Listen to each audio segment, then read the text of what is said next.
Hi, I'm Marty Kelsey, one of the hosts of STEM in 30, an Emmy-nominated TV show for students produced by the National Air and Space Museum.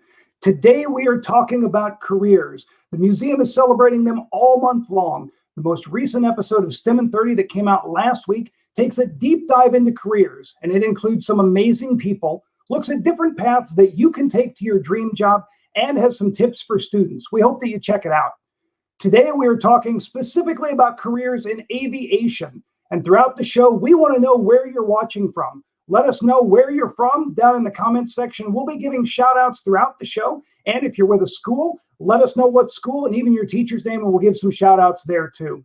Also, this show is all about you. We want to know what questions you have for our guests. Leave them down in the comments section and bonus points if you stump them. So we do have some great guests today. All of them work for Alaska Airlines. Please welcome First Officer Kelly Johnson, First Officer Andre Gore, and Flight Simulator Manager DeMarco Best. Thank you all for joining us today. Hi. Pleasure to be here. All right, so let's jump in. We see DeMarco's there by the simulators. I'm going to start with each one of you. I just want you to tell us about your job since we are talking about careers. Kelly, do you want to start us? Yeah, I am a first officer for Alaska Airlines. I've been here for 3 years. Before that, I was at Horizon Air. Every flight deck has two pilots, a captain and a first officer.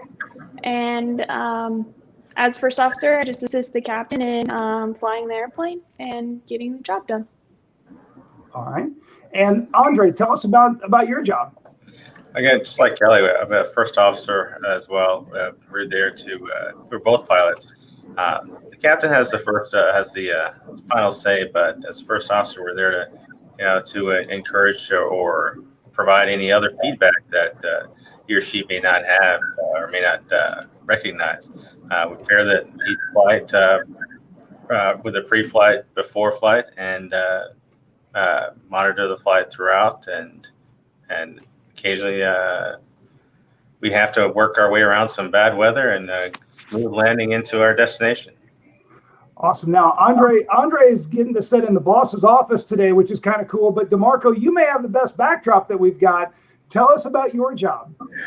Oh, thank you. Well, I'm a duty manager of flight simulator operations. What that really means is I take care of Alaska's fleet of full flight simulators. And that's what the pilots train on before they get to fly you and your parents to your destinations. So I do everything from working on computers, hydraulics, electronics, you name it.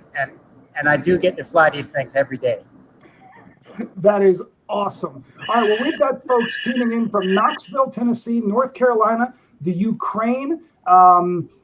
Juneau, Alaska says, we love Alaska Air, Netherlands, Lancaster, New York, and Alexandria, Virginia, as well as Ridgemont Elementary's 4th grade class from Houston. Thank you all so much for watching today. Let us know what comments you have or what questions you have down in the comments section, and we will get to as many of them as we can. So the first question actually comes from Ridgemont Elementary's 4th grade class. Some of the questions they have: what's the most difficult part about being a pilot? Kelly, let's start with you. I would say maybe the schedule can be difficult, but it can also be a very big pro of the job. I guess the difference is when I'm working, I'm gone, I'm not home, which can just create a different aspect. Rather than being home every night, I do have to be gone, and that can be difficult sometimes. But it's also really awesome to be able to be out and about and do things and not be stuck on Zoom all the time. And Andre, they've got a follow-up question, and I think it fits into what Kelly said. What's the longest flight that you've been on? Well, for me, the longest flight, typically for me in the winter, we have westerly winds. Now, in the summer, that same flight may only be 5.5 hours. In the winter, a flight from the East Coast to the West Coast may take as long as 6.5 hours or close to 7. Wow, that's amazing that the wind plays that much into it. DeMarco, can you program those winds into the simulator so the pilots feel what's going on with that? Well, we don't program the simulators. The simulators are actually virtual reality. So whenever the pilots get in it, it's really like getting in a real airplane. So we stimulate the environment, and the environment reacts just like the real world. And everything that happens in the real world happens in the simulator. That is absolutely amazing. We've got London, England tuning in, as well as Whitehead Academy in Williamsburg, Virginia. Thank you all so much for watching. And again, let us know what questions you have down in the comments section. I want to talk to Kelly and Andre for a second.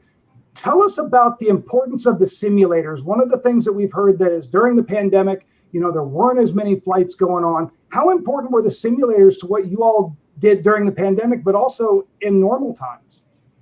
Andre, you want to start?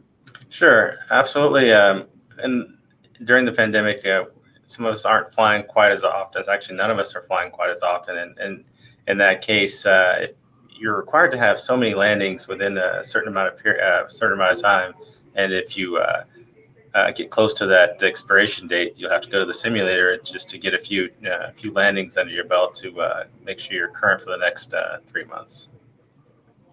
All right, Kelly, how about you? How important are the simulators?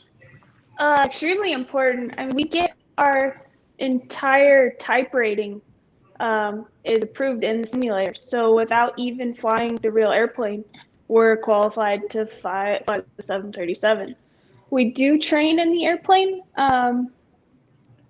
but everything we learn is in the simulators. So they're incredibly realistic, slightly touchy sometimes, but very accurate and very important for our training that we can get it all done in the simulators. Now, DeMarco, you mentioned that you get a chance to fly these every day. Are you a pilot? I am not a pilot. That's a question asked by lots of people. I'm the next best thing to a pilot. Because I started in the Air Force, I can fly fighter jets, and I've flown a simulator of every commercial airplane there is out there, except for the A380. And we talked about realism. On the simulator world, there are levels of simulator of how real they are. There are A, B, C, and D. And D is the most realistic simulators that they build. And what it really means is I can take one of you out there that have never flown a plane before, take you through all of your flight lessons, and the first real 737 that you get to fly can have passengers behind you. That's how realistic these simulators are. Wow, that is absolutely amazing. All right, we've got all kinds of questions coming in. Somebody wanted to know, what are the different paths or how are the paths different from getting a degree in aviation versus going straight to flight school? Kelly, how did you get into becoming a pilot? So I went to the University of North Dakota for a bachelor's degree in commercial aviation. It's a 4-year program. I was flying within the first week of my freshman year.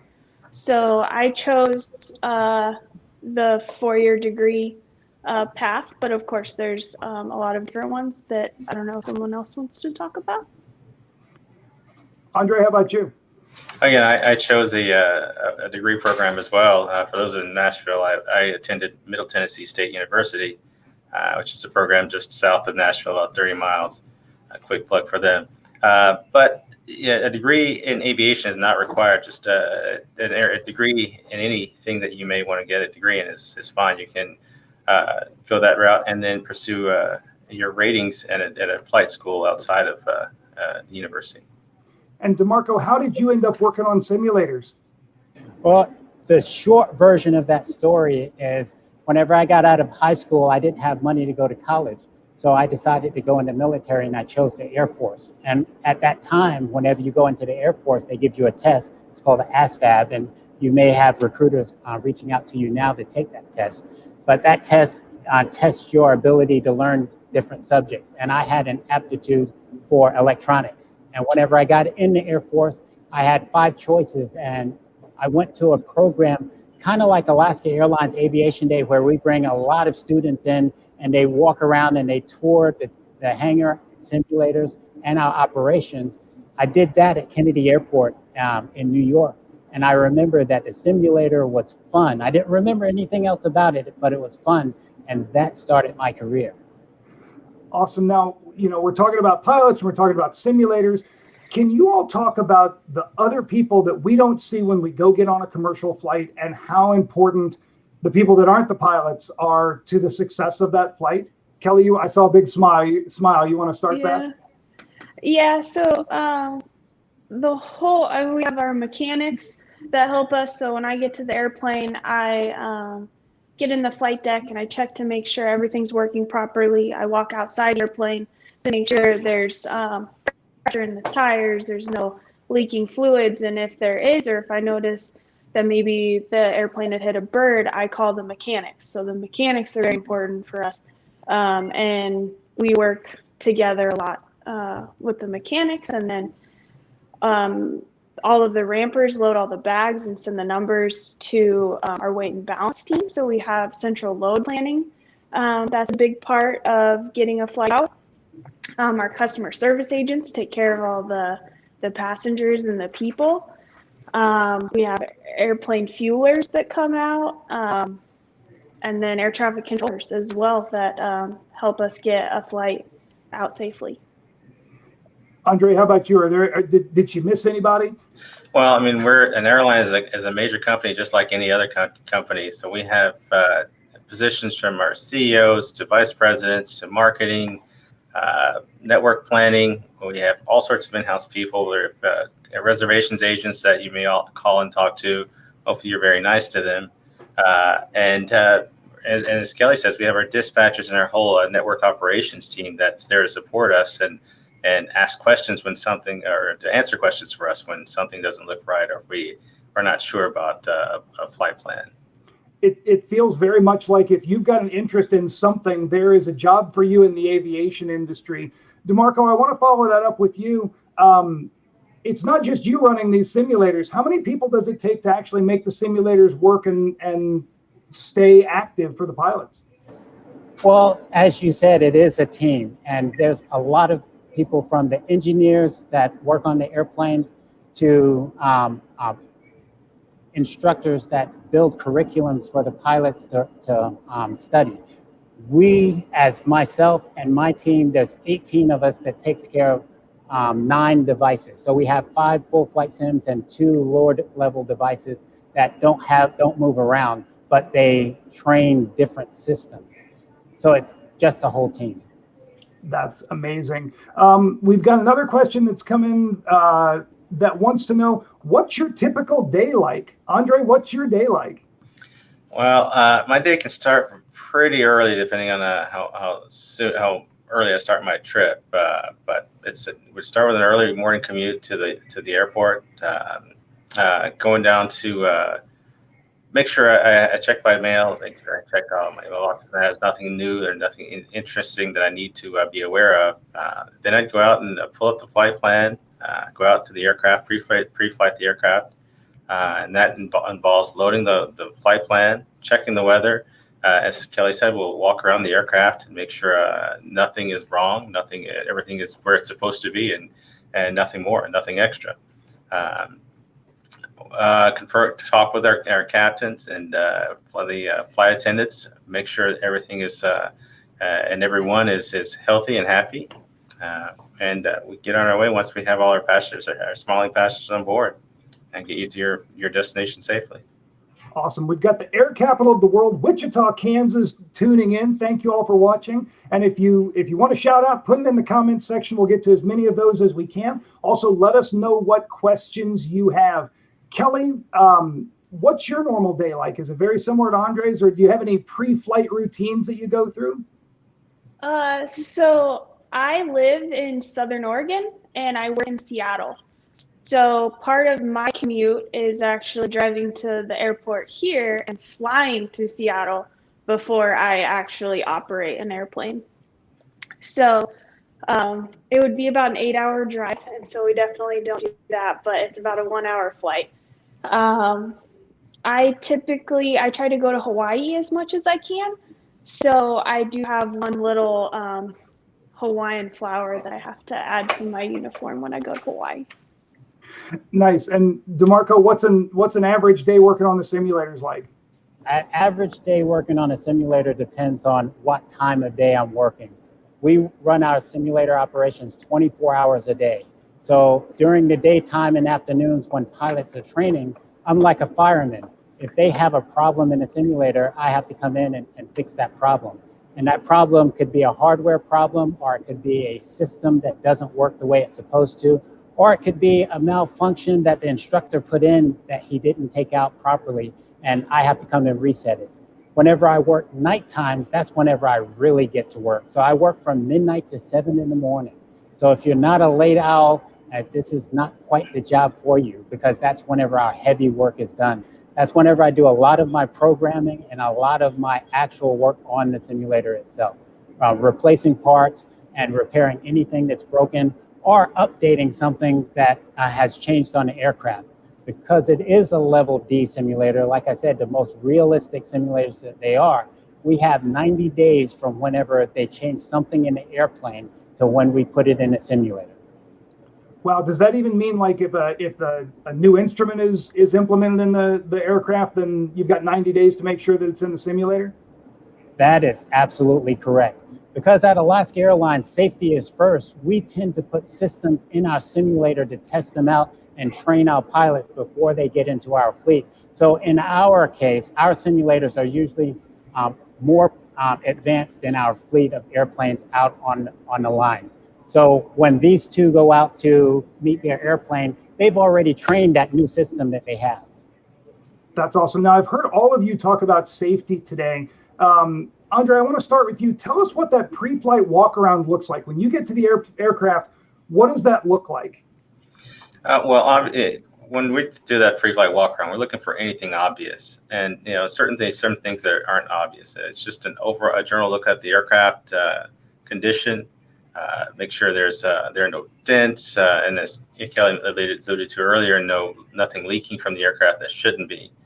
And it's all the way around the aircraft, from the nose to the tail and the wheel well. We're looking for anything out of place, anything out of the ordinary. And if it's something that just doesn't look right, and we'll call maintenance out and have a conversation about it. And they'll tell us either good eye, or hey, yeah, that's supposed to be there. We just made that change, or whatever it may be. And that's pretty much what it looks like. And Kelly, can you talk to us about the importance of the flight attendants when we're on a flight, and how vital they are to the safety of everyone on board? Yeah, so our flight attendants are taking care of our passengers, and they also have such a different view than we do. So if they can see the wings, they can see something that might not look right that I can't personally see from the flight deck, but they have so much experience of what things sound like, what it should look like, a vibration, anything like that. They're very keen on picking up something that might not be correct. So flight attendants do a great job for us, keeping everyone safe and just taking care of us. And if you want to know more about the importance of those flight attendants, head into the comments section. We'll post a link to an interview that I got a chance to do with Beth McHugh, who was a passenger on the Miracle on the Hudson flight, which was, I think you could call a successful disaster. No one was killed on a crash of an airplane, and she's got a pretty amazing story. So check that out. We'll put that into the comments section. Somebody wants to. Oh, actually, I want to go back to DeMarco for a second. DeMarco, do things always go right in the simulator for the pilots, or do you throw some of those things that go wrong so that they can get ready for them when they happen in real life? So whenever pilots come in here for training, I'm not doing the training. They're actually peer trained. So other line pilots train them. They're specially trained to train them in the simulator.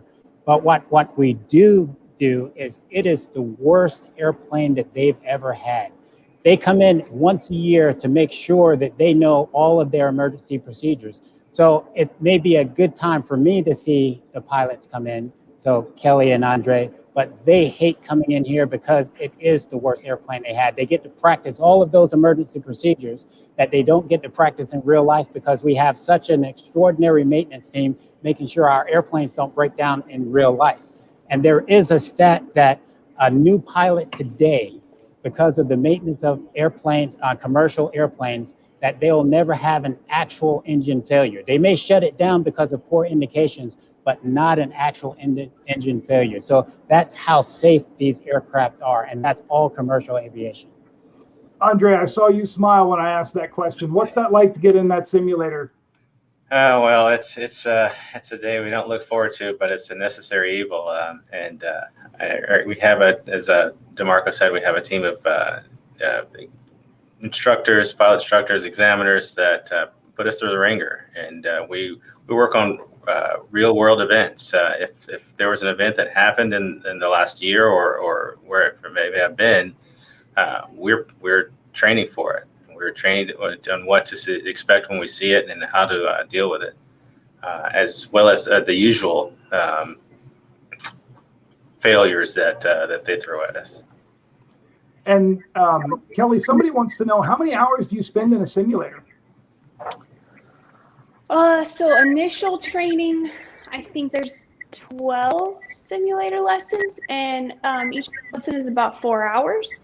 And then annually we do 3 12-hour simulator sessions once a year. Wow. All right, we've got Kent, England, near Bagan Hill Airfield tuning in, as well as Fognak Island, Alaska. Thank you all so much for tuning in.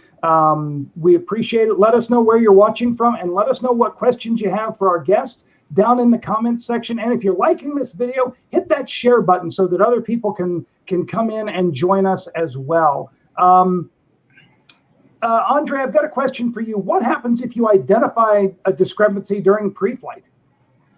If we identify a discrepancy during pre-flight, well, first we'll make sure it's not something that's normal. And if that's the case, or if we're not sure, we'll call maintenance out, and they'll come out and take a look at it. And if it's something that requires maintenance or repair, they'll take care of that if they have time. And then if not, we'll defer it, or we'll transfer it to another aircraft when one is available.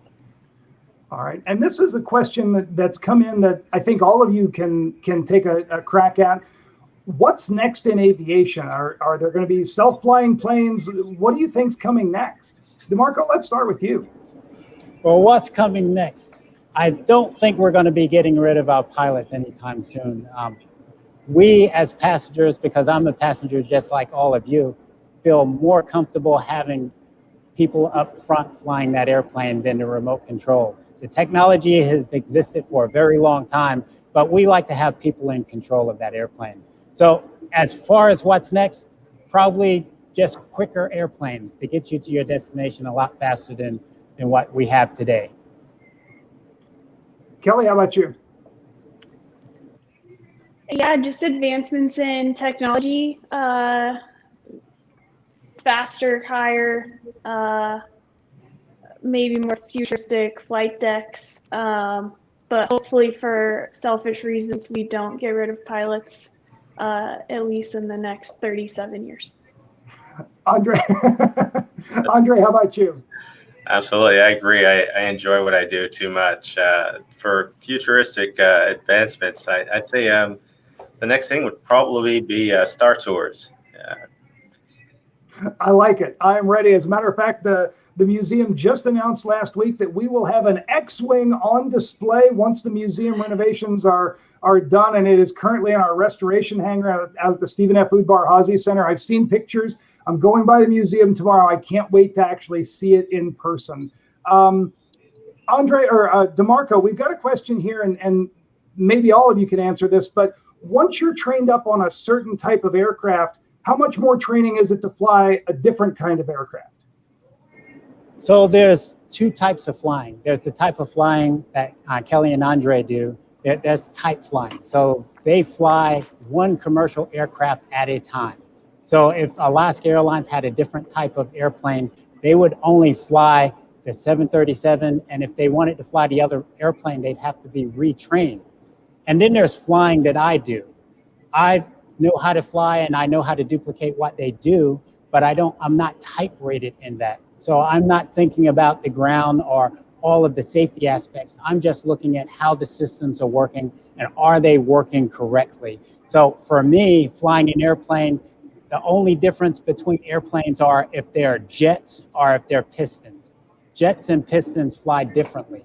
They're very similar, but they fly differently. So once you learn to fly a jet, you can fly pretty much any jet. But again, I'm not a type pilot like they are. I don't have to know every nuance of the safety of the flying of that airplane. I just have to be able to get it up and move it around. And Kelly, what type of aircraft are you flying right now? The Boeing 737.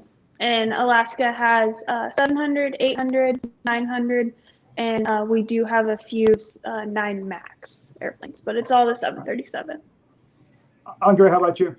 I'm flying the Boeing 737 as well. I mean, as you can see in the background here, it's a great airplane. It's been around. It's tried and true. It's been around for a long time, and it's doing well. All right, now I know we've got some folks tuning in from Alaska, and we just got a question that I'm guessing is from one of them. They want to know, what are some of the difficulties that you face flying into Alaska? Kelly or Andre? The runways can be short, and the wind is strong, and the rain is constant. So it makes us work a little harder in the state of Alaska. But when the weather is nice, there's no more beautiful flying that we can do. Andre, what about you?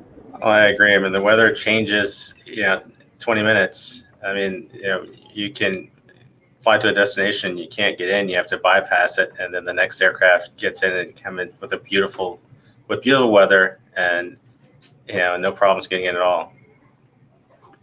All right, we've got more questions coming in. That question though, from yeah, the go simulator ahead. So part of their training and why they're so comfortable flying into those challenging airports is because we duplicate those airports in the simulator. Juneau, Alaska has one of the most challenging approaches to it because you make a right-hand turn just before you touch the ground, and they practice those landings in all kinds of weather in the simulator. Snow, storm, windy, and sometimes they even get a wind shear where they have to go around. But that's why it's so safe for them to fly there in Juneau, Alaska, because they fly it in the simulator first. So it sounds like there's not a whole lot that Kelly and Andre haven't seen in the simulators that they're going to see in real life. That is what we hope. And if something happens in the real world, we actually will duplicate it and program it into the simulator. One year we had a lot of bird strikes, and it was breaking the wind screens. We created a malfunction that made a flock of birds go by, and when a flock of birds go by in front of the plane, a few are ingested into the engine, so it makes a popping sound. And it made the popping sound, and then we took a picture of an actual windscreen that was broken, and it slaps down in front of the captain right before he's ready to touch down, and he has to transfer the control of the airplane to the first officer so that they can make that landing. And they practiced that in the simulator for a few years there whenever we had a problem with bird strikes. So we are dynamic with what we do with our simulators. That's amazing. Now, for all of our viewers, I have a quiz for you. Let us know down in the comments section, what do you call a bird after it has gone through an engine? There is a word for it, and it is one of my favorite aviation-related words. And we'll post a video down in the comments section where we actually got a chance to talk with Carla Dove at the Feather Identification Lab. Yes, her name is Carla Dove at the Smithsonian's National Museum of Natural History, and we looked at some of this to see what happens when a bird hits an airplane. So let us know if you know that word, and I will I'll let you know here in just a few minutes. Somebody wants to know about employee shortages. Are there employee shortages at Alaska or throughout the airline industry that y'all know of? Andre, I see you shaking your head. It's very cyclical. There are times when we go through a downturn like this pandemic, and of course we don't need as many employees, and we're coming out of it right now, and we'll probably start ramping up. We'll have to hire quite a few employees, and as far as pilots, we went through the downturn with 2008 recession, and a lot of people just went away from aviation. It's very expensive to get into, and the fruits of your labor don't show up for a few years. And that said, we have quite a few shortages of pilots. Okay, so the follow-up to that is, if somebody wants to come work with you, DeMarco, what do they need to do? Yes, so a couple things. As Andre said, Alaska Airlines has been very fortunate through this pandemic, and we're actually coming out of it, and we're actually looking for people for our sister carrier Horizon and Alaska.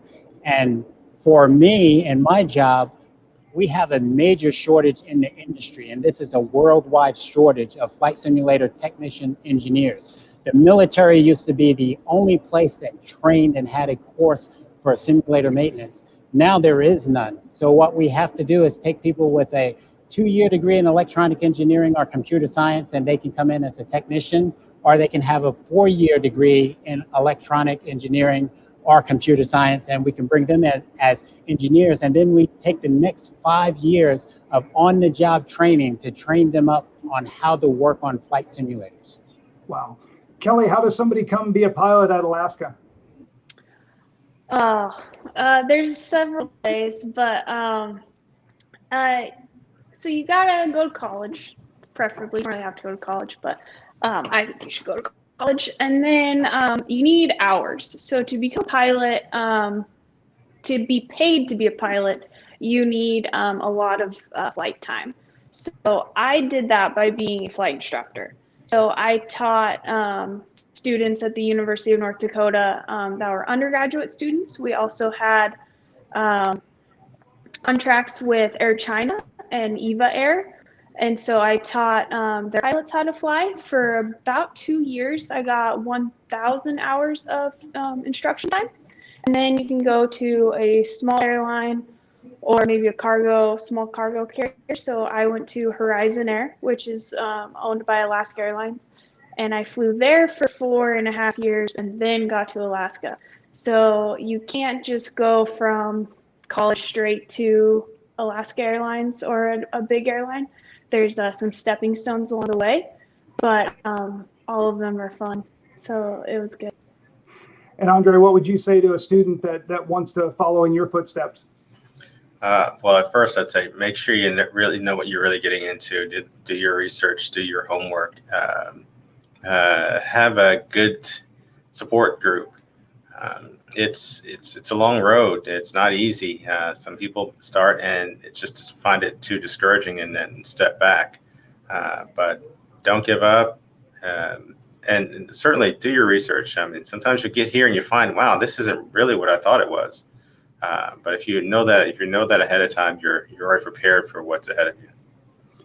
All right, we're just about out of time, but I do have one more question that I want to ask each of you. You know, we're talking about jobs, and you all have some pretty awesome jobs, you know, flight simulators, pilots, those sound great, but what were your jobs that you had before you got there? DeMarco, let's start with you. Here, I got really lucky and found out what I wanted to do in life pretty early in life. So I've been doing this for over 38 years in flight simulations. I've watched a lot of change in the industry with technology. But before that, I was in high school. I was a caddy. I made pizzas. I delivered paper. You name it, I did it. I was just a jack of all trades. I just needed to be busy.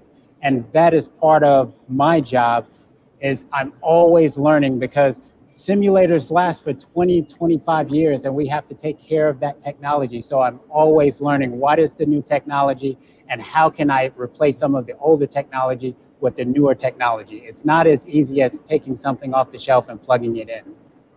Kelly, how about you? What were your previous jobs? I was actually very similar to DeMarco. The only other job I had was working at my parents' pharmacy. So in high school, I worked retail and helped at the pharmacy, pushing drugs, I guess. So, and then I just flight instructing. So the pharmacy was my only other job. Andre, how about you? Well, I had a few. In high school, I worked at the produce department of Food Line in North Carolina. Leaving high school, I didn't want to go to school right away. I was a little burned out. Went to the Navy, decided to take some time to see the world. So the Navy for 4 years, got out, and then worked as a marine electrician for a shipyard.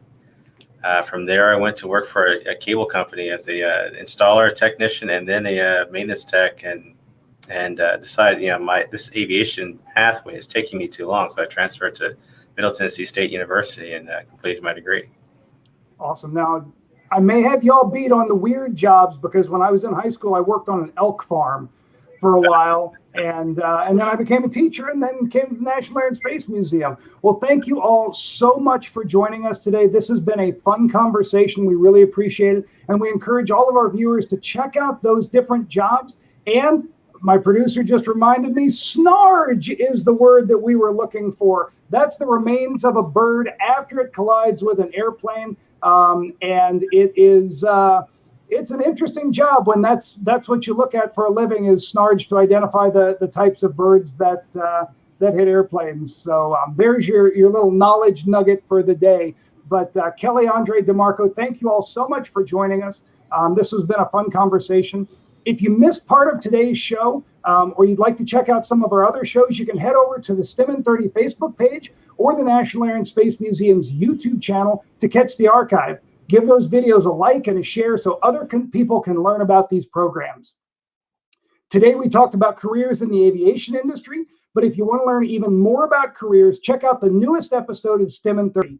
This 30-minute show features some amazing people talking about the path they took to their amazing jobs. This includes ABC's chief meteorologist, Ginger Z, founder of First Robotics, Dean Kamen, and a bunch of amazing students, astronauts, engineers, and scientists.